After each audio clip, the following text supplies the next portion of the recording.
Hello everyone. In this video, I want to talk about find and replace. So let us say that we would like to identify all of the phones that are there in our data and just highlight it. We don't really want to do anything. I can select the column. The keyboard shortcut is Control F, which is Control Find.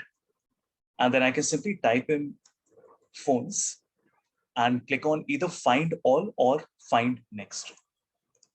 Find next essentially only finds the next occurrence, while find all finds all the occurrences. For example, if I am searching for book and I click on find all,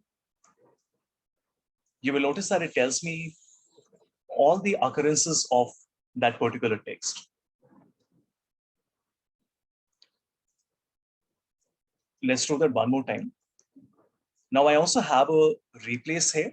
So in case I want to identify one of these things, maybe I want to identify art and I want to change that into stationery.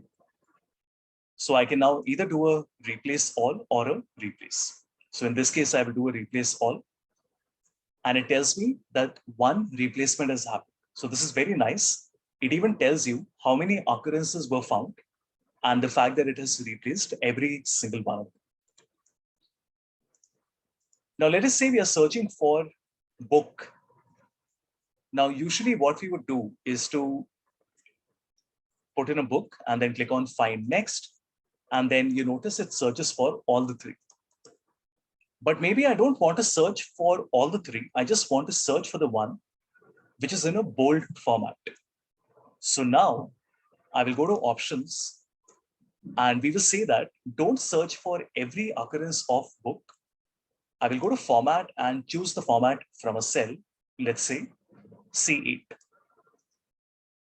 So this way what happens is that when I click on find next, you notice that it is only finding C8 and C10 because they match with each other, not C11, since that does not have the same format. The other options that we have here are to search within the sheet, that's the default, but you can also search in the workbook. And of course, you can search in the rows or in the columns. And it also allows you to search in formulas, values, notes, and comments. You also have a match case here. For example, there was a book cases in lowercase. So once again, when I am searching for a book with a capital B, let me remove the format from here. You notice that it finds all the four, irrespective of the format and the case. But the moment I say match case and I click on find next, it only finds me the bookcases that is starting with the capital B, not the others. And if I say match entire cell contents, it doesn't find anything. So what that means is that imagine I have a book here and I have a book here as well.